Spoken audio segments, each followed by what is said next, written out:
and this was reported in scientific journals in 1993. So connection between the conscious and unconscious is all the time there.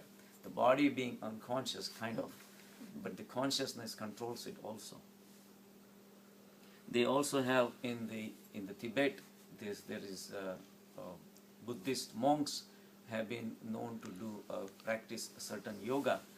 They called Tummo, T-U-M-M-O, Tummo, and in that they go into the deep meditation and they raise their body temperature so much that even in a cold 0-degree weather, if you put a wet towels in their body, it starts steaming.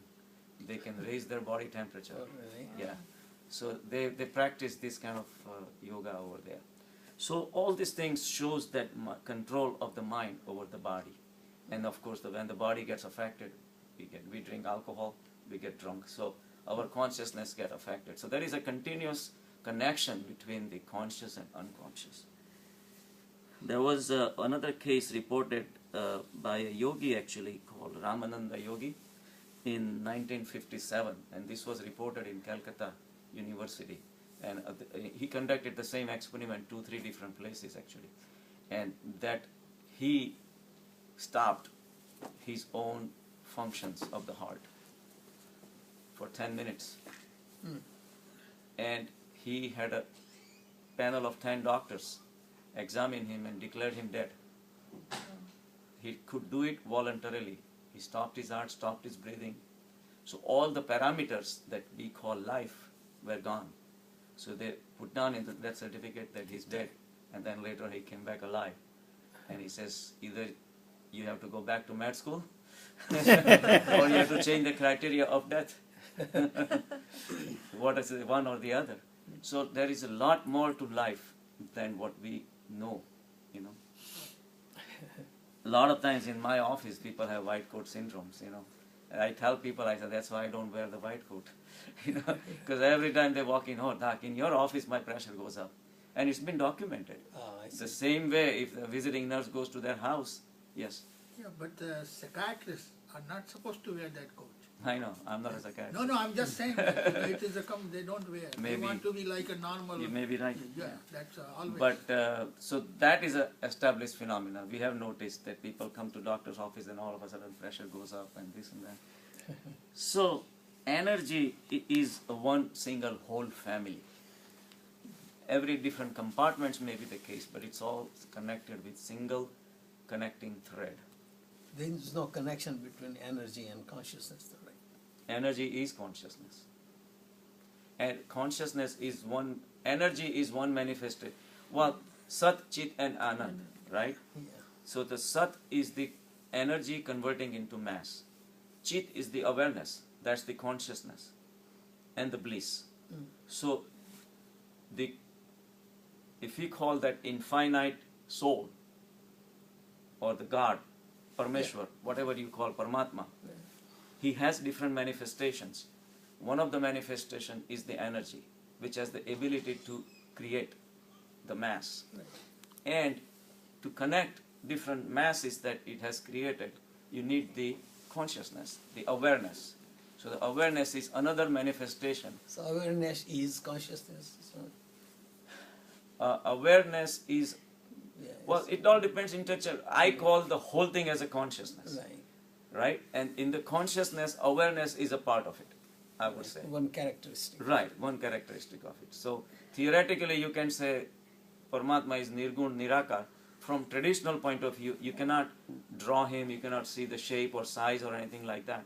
But it has certain characteristics, whether you call Paramatma or not, but I call it consciousness. So is that consciousness is prevalent throughout, everywhere.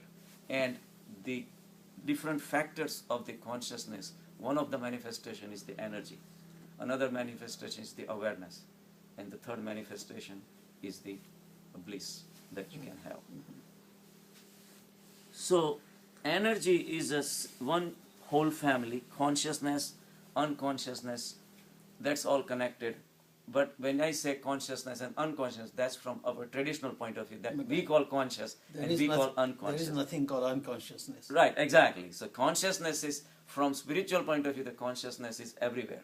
It may not be in a manifested form but it is there. Like in a stone also, Buddha and Mahavir said that the consciousness is always there, but it's dormant. So connecting the whole universe and tying everything together is the ultimate consciousness, the Brahma that we call. So Brahma, you can say that it's a one whole family. Consciousness and unconsciousness is connected. Manifest and unmanifest are connected. Day and night are connected. In the day there is not enough night. At night there is not enough day. But they are all interchangeably present there. Good and the bad are connected. Body and the soul are connected. And earth and sky are connected. They are all just single energy pool. So just like all the waves of the ocean, every single entity is connected at the consciousness level. So we are just part of that energy. The yoga teaches you to become part of it and connect yourself. And the only way to connect is to dissolve your individual entity. That is the first and foremost, and that's your ego. You have to dissolve to become part of the whole ocean. You have to stop becoming a drop. So, considering ourselves separate than the universe is the biggest mistake, because every single heartbeat that we have is supported by the consciousness, by the universe. Universe in its trace elements and everything, the 5 elements all combined together, making our body, our heart, ticking, everything. Every single heartbeat we owe to the universe.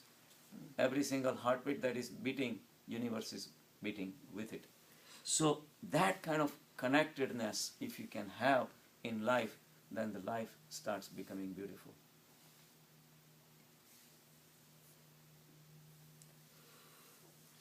So the same way, if whatever is happening in the remotest part of the universe, you could be connected very easily at some point or the other. You may not be able to see the connection, but the connection would be there.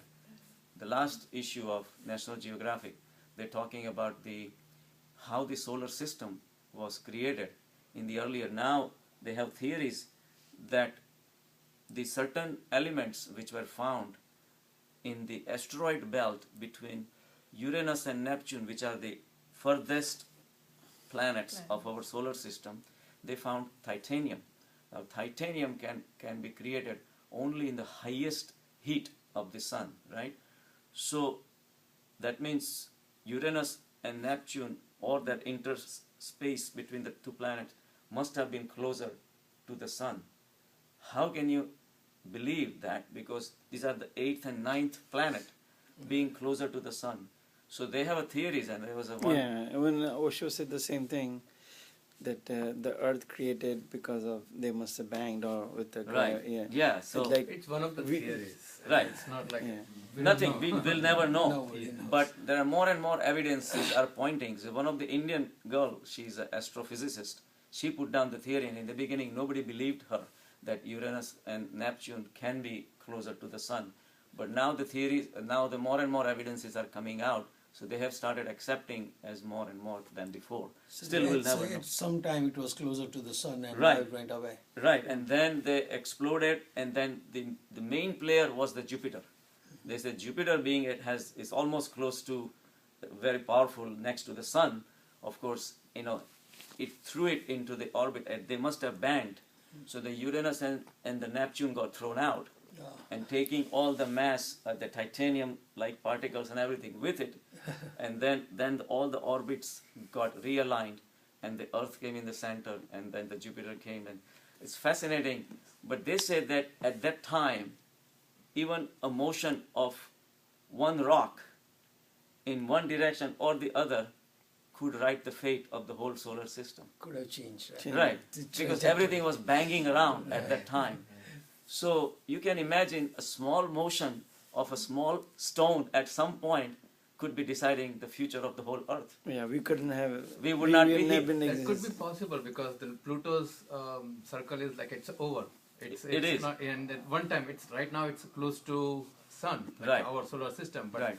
it happened once in a lifetime. Mhm. So I mean when they go far away. So that's why they Right. put the Pluto out of the solar system. Yeah. It's no more part See, of. there are a lot of our things solar we cannot observe in a real-time fashion.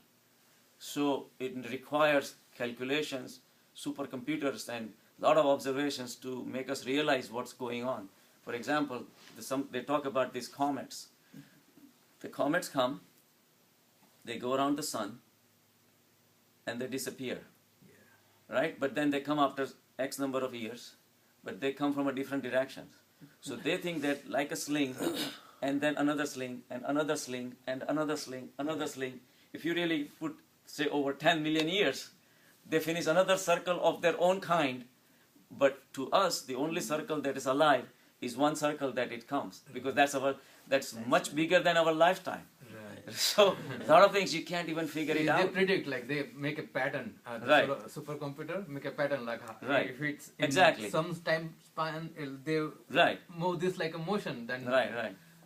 multiply by 10 million years. Same thing with Mercury. Yeah. Mercury is very close to the Earth, right? See, the Newtonian physics, they said that, okay, this is how the planets are, this is how the sun is and everything, and the sun has a gravity, it's pulling all the planets around this and that and all that. But not realizing, and I'm sure he did, that all the planets have their own masses too. So they also affect each other's orbits significantly. So a lot of things, but the Mercury is fascinating, that Mercury's circuit around the orbit is not exactly circle. It's like elliptical. But then elliptical also keeps on changing over the period of years. Yes. That elliptical, so then it finishes a cycle around that kind of orbit for almost 10 million years or something like that. Yeah. So things are a lot beyond our comprehension. And a little movement could have affected so many things. So everything we do has a significance. And everything we don't do is also significant. So we are contributing to the existence of the universe in one, because we are part of it. At the same time, things are happening in the remotest corners of the universe could affect us. So lazy people shouldn't regret, because being lazy is also a contribution. They are contributing the totality of the Of universe. the laziness, Yeah. right? Right, so they are spreading laziness, and then our future all will be affected. Yes. Yes. So at least we have a value, otherwise we won't have a value. That's right. Relative, right? That's my contribution to So if that's exactly what we're gonna say. Like if one person has a bad thoughts, he's gonna be responsible for spreading bad thoughts throughout the universe. And at the same time, if we have a good thoughts, we'll be responsible. So do not neglect and do not underestimate the power of your thinking and power of yourself. Even as a single grain of sand could affect the whole universe. So everything is connected, and that's the idea that we want to take it with us, to be connected with all the universe. So every single action you want to be responsible. Remember the responsibility class? Whatever is happening in the community, you are responsible for it. Meaning not that you did it or you have any responsibility to fix it or something, but somewhere along the line, something you slacked and then something spread around and came back to you. So every which way you look at it, everything is connected. Only then you can look at the whole universe as a connected universe. Otherwise, we're going to carry our own load. That's what we talked about, the guy who was traveling in a train. And there was something strange about the guy, because he was carrying his own luggage on his own head. And people were laughing at him. He says, why are you doing this? The train is carrying its own luggage anyway, so why don't you just put it on the side? And he says that I am a yogi, and I laugh at you guys, that you carry your own luggage all the time. You carry your own burdens and sufferings and all that without diluting yourself with the universe. The universe is going. Why are you carrying all this load for yourself? So, just wanted to teach you a lesson. So person who does not understand this universal connection is the one who suffers the most. He alienates himself, and that's why in the West we have so much suffering, where everybody thinks that they're individual and the whole universe has no value to them, and they don't care about somebody. Depression, suicide, all these things happen because they consider themselves separate. The only time we feel connectedness with everybody, then only all these things will go down. So it's the vast universe, the energy is continuously flowing. It continuously being created. What you want to do with that, it's totally up to you. So if there is a river flowing and you are like a straw, and whether you want to go jump into the river fight against the current, or consider yourself lucky and you want to go with the current. For the current, the river, it doesn't matter whether you fight or don't fight, or you go with the flow. The river doesn't care. The flow of energy is continuously going. Whether you want to be part of it and enjoy the ride, it's totally up to you. So that's the understanding that when the whole universe is nothing but energy with a tremendous potential, it's better to just enjoy the ride rather than trying to make your own ego as a separate issue. So if somebody does not understand this vast pool of energy, the suffering happens. So that's the fourth sutra, that between the manifest, within the manifest, the conscious and unconscious are also connected. We don't have to consider ourselves because we have life or so-called life, we are superior. So every single grain of sand, every single blade of grass, every single piece of stone requires the same appreciation, because something that is common to all is the existence. Existence is common to all of us. So that's the fourth sutra. The fifth sutra is interesting. They say that whatever is within a single atom is in the whole universe also. The difference is only the magnitude. The quality wise, there is no difference. When they put the theory of the atom particle, it had similar appearance, at least in the beginning. Now they have proved it wrong. That is like a solar system. In the center there is a nucleus and we have electrons rotating around and all that. Now that's falling apart. But the same amount of energy that is present in the atom has the same quality as the total energy that is present throughout the universe. One drop of ocean, if you make the analysis of it, has the same characteristics as the total ocean. 2 multiplied by 2 can be 4, but it's the same proportion, is 20,000 multiplied by 20,000, becomes 400,000. But the numbers change, the quantity change, quality does not change. The difference between 2 and 4 is the same proportion as between 2,000 and 4,000, or 20,000 and 40,000. Andy Rooney had written an article in Time magazine. It was a beautiful article. He died since then, right? So, Yeah. but he wrote that, he wrote about all these billionaires and this and that and all that, making you depressed throughout reading his article. Oh, he has this and he has that. But at the end, he makes a comment. Believe it or not, they still eat the same cucumbers and tomatoes that you can eat. So, their bodies are designed the same way as you. So don't feel sort of so bad. So proportions are different, but qualitatively there is no difference.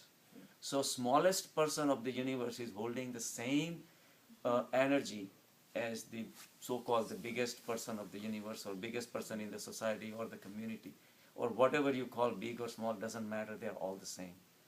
So the basic functions that's been given to the individual are the same basic functions given to you, given to somebody who is at the top level in the society, whatever they consider themselves top or whatever. So when the person gets hungry, he has the same hunger as anybody who is rich. If they have a sexual function, they have the same satisfaction as somebody else. All this, when they have a child, the mother has the same type of love, that whether it's living in a small hut or living in a palace, they can express. They may have different means of expressing, and it's not necessarily the correct ones either, but the love by itself is the same. So what is microcosm is macrocosm. That is the fifth sutra. So everything is connected in a qualitative way. May not be in a quantitative way, but in qualitative way we are all connected. I have the same hunger, I have the same love, I have the same feelings, I have the same affections. At the micro level, we are all the same. Externally, we may look different, but within, we are all the same.